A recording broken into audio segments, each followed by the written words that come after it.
Haxan. I hope I'm pronouncing that right. I checked like 3 or 4 times to make sure I was pronouncing it right. This movie is directed by Benjamin Christensen and is a sort of documentary, mockumentary, something like that, about witchcraft. This movie's really weird, y'all. It essentially tells the story of witchcraft and how it came into popular consciousness up until that point, and how, from a scientific point of view, it asks the question, is it really witchcraft, or is it just humans being humans?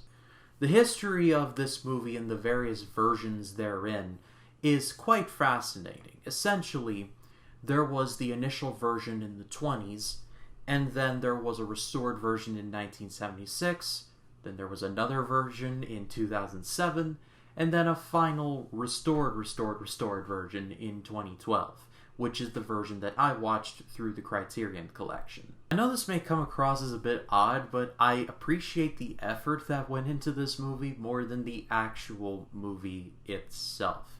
My favorite part of the movie, for very weird reason, are the devils. When you see a devil or a demon in this movie, it's so over the top. It's basically what you would think like the cartoon version of a devil to be. The horns, the red, the tail, seemingly. And whenever you would see a tail, or whenever you would see a devil, the devil would just pop up out of nowhere and go, and they would flick out their tongue, like, consistently. It was both scary and kind of funny all at the same time.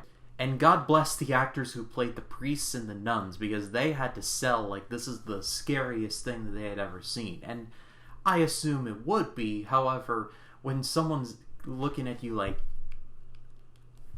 it's a little funny.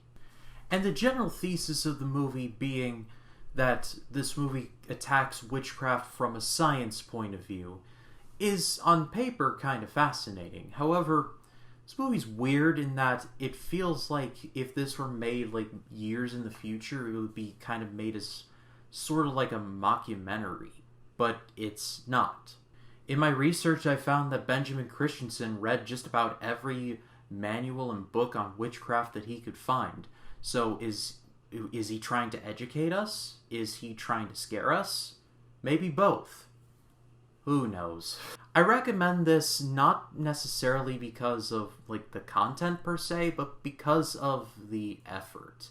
Because this movie had 1,000 times more effort than even movies of like today are put in, as weird as that sounds. So if you do check this out, I do recommend watching it all the way through. However, if you want a good time, skip to the devils. You'll thank me later.